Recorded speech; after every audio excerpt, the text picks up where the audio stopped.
Coulomb's law. Charles Coulomb measured the magnitude of electric force between charged objects using the torsion balance, which he invented.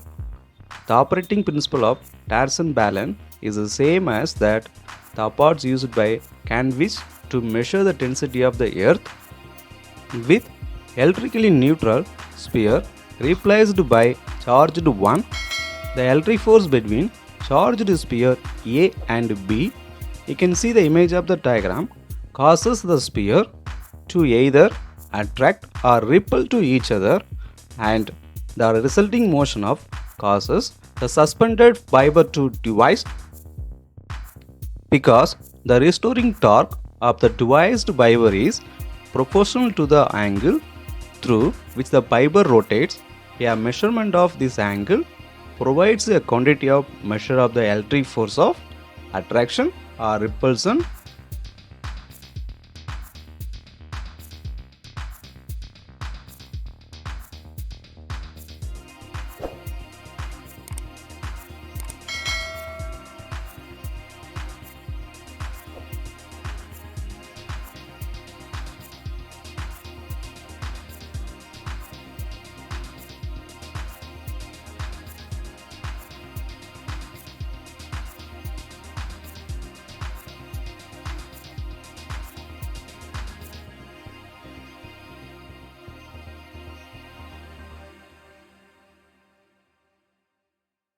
Once the sphere is charged by rubbing, the electric force between them is very large compared with the gravitational attraction, and so the gravitational force can be neglected.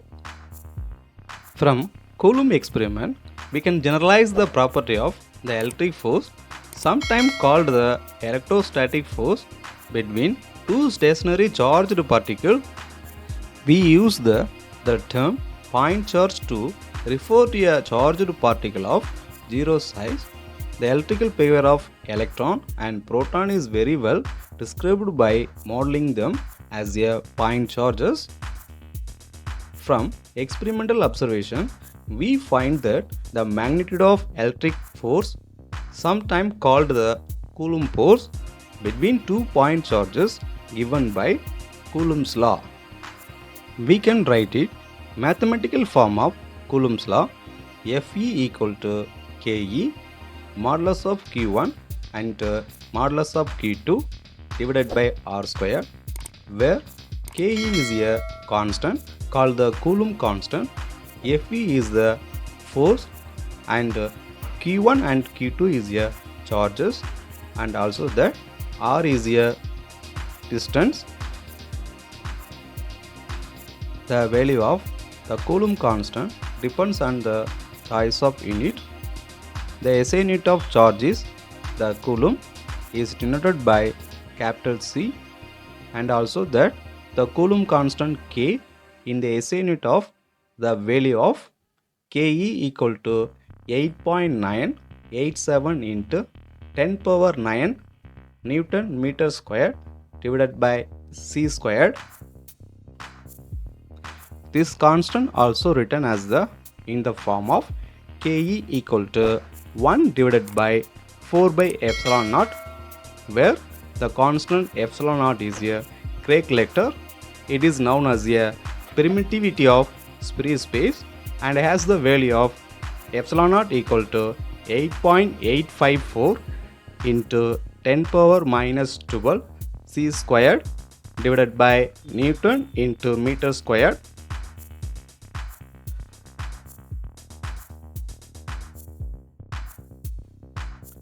The smallest unit of free charge E, the charge and the electron minus E, or a proton plus E, has a magnitude of E equal to 1.602 into 10 power minus 19 Coulomb.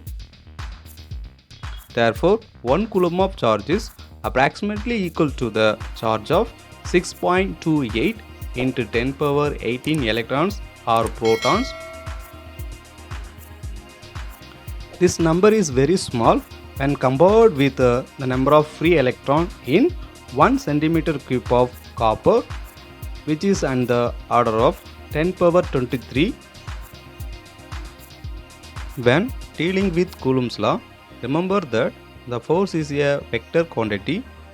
Coulomb's law expressed in vector form for the electric force exerted by a charge Q1 and a second charge Q2 written as a force 1, 2. We can also write in this mathematical form force vector 1, 2 equal to Ke Q1 into Q2 divided by R square into R cap vector 1, 2.